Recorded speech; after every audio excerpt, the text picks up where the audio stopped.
Ang ginagawa namin, yung bone marrow namin, inihahalo namin sa sabaw. Tapos, ano yan ang nangyayari sa bone marrow, nabibigyan niya ng lasa yung sabaw. From bone marrow, kumakatas siya papunta sa sabaw. At yung sabaw naman, nabibigyan niya ng lasa yung bone marrow. Kaya nagkakaroon ng lasa yung bone marrow namin. Bone marrow namin na yung gusto ng mga customer, yung gaganon nila ng popsicle stick yung bone marrow. Yung iba, sinusup-sup na lang. Yung iba, tinataktak, gaganon tapos tataktakin nila. Kaya yun yung mga nag-trending dito, yung mga sa bone marrow namin. Hinahalo kasi namin siya sa sabaw kasi dati naglalagay ako ng mga buto. Sa taas ng demand namin sa sabaw, na-accumulate ng buto, yung imbis na maging sabaw pa siya. Kasi pag nilagyan mo maraming buto, yun yung ginagawang pampalasa ng mga yung mga nagpapares. Akin ang ginagawa kong pampalasa, yung bone marrow. Kumbaga yung bone marrow, hindi kami kumikita dyan. Yung bone marrow namin, pang ano lang yan, pampaganda sa sa presentation, tsaka pampalasa lang sa sabaw namin.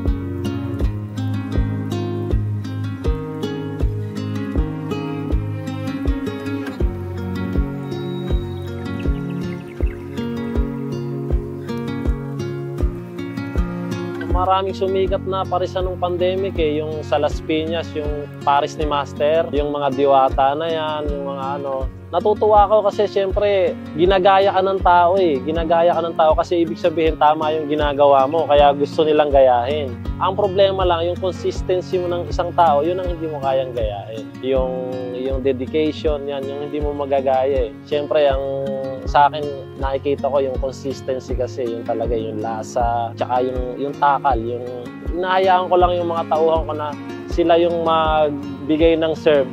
Kung ano yung serve nila sa regular customer, ganun lang din sa vlogger. Minsan nami-misinterpret ng mga customer kasi, di ba, iba yung overload tsaka sa regular pares. Sinasabi nila, madami yan kasi vlogger. Ang in-order naman nung nagbablog, syempre overload talaga. So, ang sasabihin nila sa comment section, di ba, alam mo naman yung mga basher. Ang daming parisan kahit dito, ang daming parisan. Dito sa loob ng Villamor nung panahon ng pandemic, 12 ang parisan. Pero ngayon, 3 na lang kami.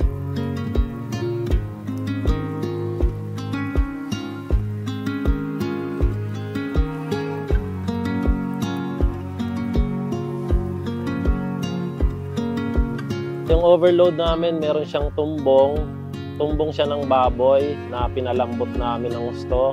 Tapos mayroong balat, mayroong laman ng baka, may utak, may bone marrow, at saka may bagnit na rin ngayon. Nakaka 150 kilos kami lahat, to 200 kilos. Pag sumapit yung mga December yan, nakaka 200, 250, ganyan. A day, 24 hours.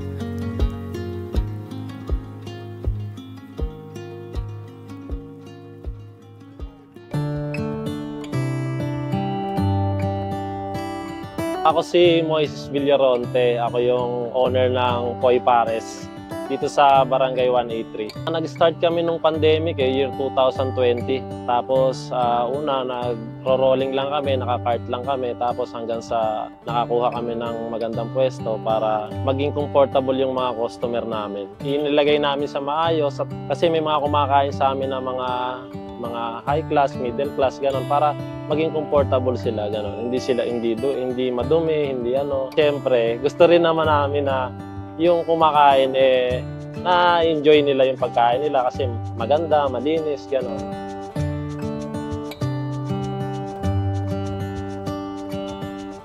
Siyempre, unang-una, yung pares namin laging mainit kasi hindi naman kami nagpapatay ng kalan. Tapos expected nyo, pagka ganitong dinner, maraming tao, siyempre magbaon kayo ng mahabang pasensya. Hindi basta-basta ganong kadali, ilan lang yung tao namin na nagsasandok, tapos maraming kinikater. So, nakikiusap lang kami sa mga customer na magbaon ng pasensya para and ma-enjoy naman nila na pag na-serve na sa kanila yung pagkain, ma-enjoy nila at may pagkain natin, may lasa naman, masarap naman, sabi ng mga customer.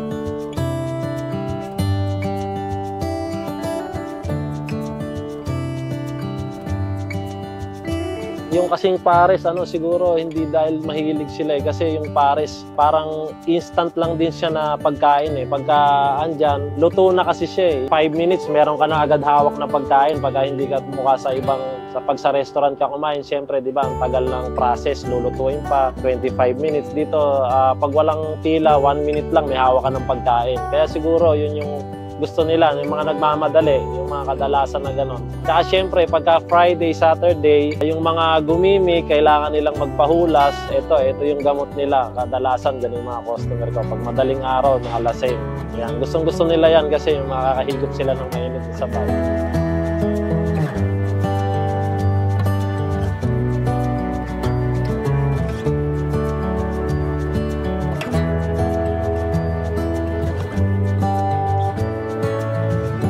Yung consistency namin, syempre, unang-una yung malinis na kapaligiran, tapos yung consistency ng lasa, yung serving, at saka yung, syempre, yung pakikisama namin sa customer. Hindi lang kami basta-basta nagtitinda, syempre, pinapakisamahan din namin customer.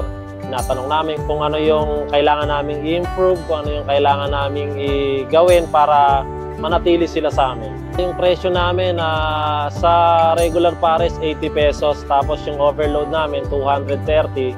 Good for sharing naman na yun. Kahit tumataas yung presyo ng mga bilihin, mga gulay, mga karne, pinipilit ko na mapanatili yung presyo sa ganun lang kasi gusto ko makakain lahat, middle class, low class, high class, para ma-afford nila yung pares natin.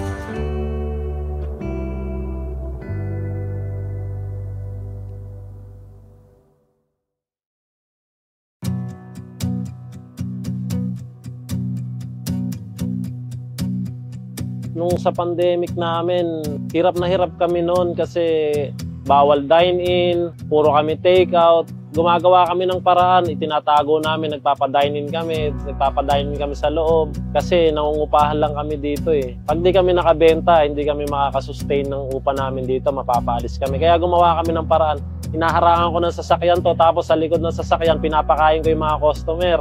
Nagtatago sila doon. Pag dumating yung barangay, ayan, kukunin yung lamesa namin, babawalin kami. Pero ganun talaga, para kami nakikipagpatintero sa mga nagpapatupad ng quarantine nung araw, nung panahon ng pandemic. Pag wala sila, sige, magpakain tayo. Pagka andyan, tago tayo. Hanggang nakasurvive kami, pero mahirap, sobrang hirap. Naranasan namin na mapanisan kami ng karne, isang planggana, kasi nga ang hirap Walang taong lumalabas, bawal dine-in, pinuhuli kami ng pulis pagka mga madaling araw na. Yung time na yun yung mamamalengke kami. Haharangin kami ng mga checkpoint. So, pakiusapan yun. Pag wala kang dalang mga quarantine, yung ID, hindi ka nila padadaanin.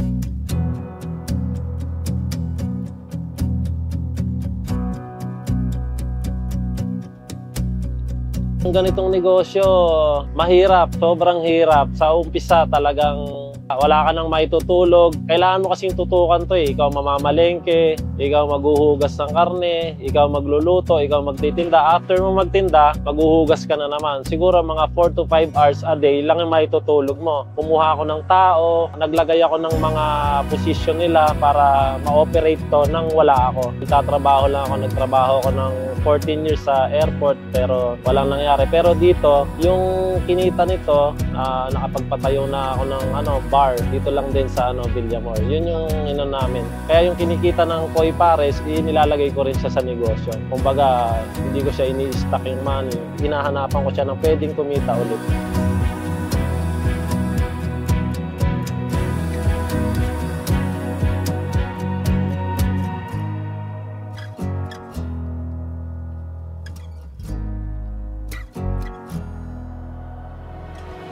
Nagpapasalamat ako sa tumatangkilik sa Koy Pares. Dito lang yan sa Barangay 183, Pasay. Kung hindi pa kayo nakakapunta, i-try nyo lang. Yung oras ng operation namin, 24/7 kami, hindi kami nagsasara. Holiday, lahat, wala kaming sara. Holy Week, hindi kami nagsasara. Araw-araw nandito kami.